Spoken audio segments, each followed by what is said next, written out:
The Dallas Mavericks actually may have set Kyrie Irving and Luka Doncic up for failure. The Mavericks were in 5th place in the West until Kyrie Irving was traded there. They went 9-18 to finish the season, and when Kyrie Irving played, they went 8-12. And let's just say social media had a field day when they found out that Dallas didn't make the playoffs. The question everyone is asking is Kyrie Irving to blame for the disastrous ending for the Dallas Mavericks season? But Luka, he even admitted, he says he doesn't smile anymore. He used to smile, and things are different. Things have changed, and it's more than just basketball. Everybody reading into that, it's got to be Kyrie. Sure, he's got some questionable history with other organizations, since with the Cavs, Celtics, and Nets all ended pretty poorly and very dramatically. He's also been called a cancer and a distraction to his team and only cares about himself and his stats. And lastly, he's just very difficult to play with. You would think that I'm the cancer in the locker room, as if basketball is an individual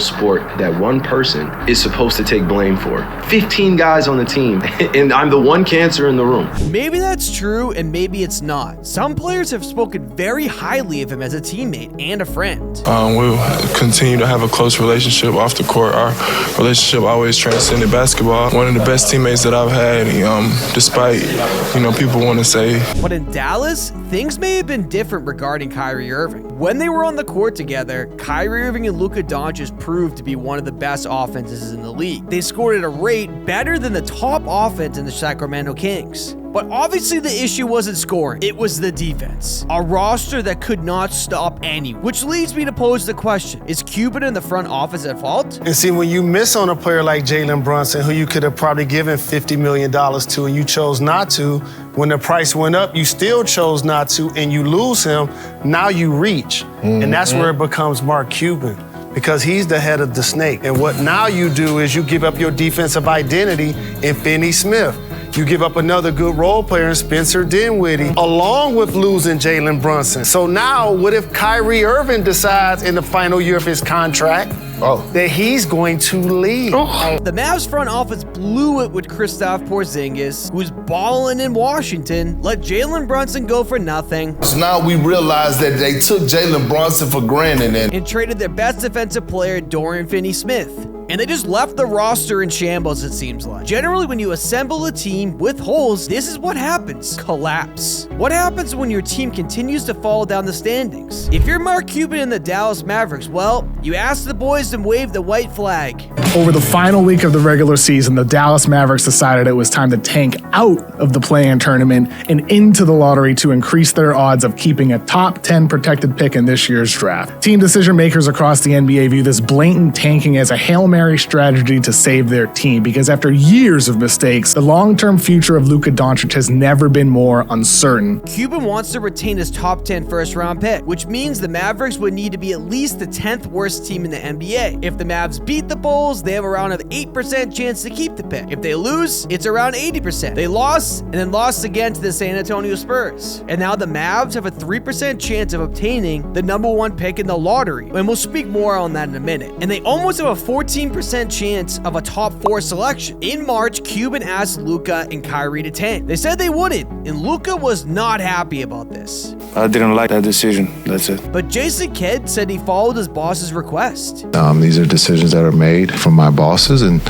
we gotta, follow them. In a game against the Bulls with a chance of still making the playoffs, Kidd benched many players and only played Luka for the first quarter. And this prompted the NBA to fine Cuban and the Mavericks $750,000 for violating player rest rules. Let me ask you about this news today from the NBA concerning the Dallas Mavericks, who were fined $750,000 by the league for what they did going into the last weekend of the season. First of all, I thought the fine was... The reason they got fined, they were stupid and talked about it. Cuban's done this before. In 2018, he had his team tank and was fined $600K. Eventually that year, they did get Luka Doncic. Is the same thing happening now, but for Victor Wembanyama? Yeah, he's like the 2K creative player.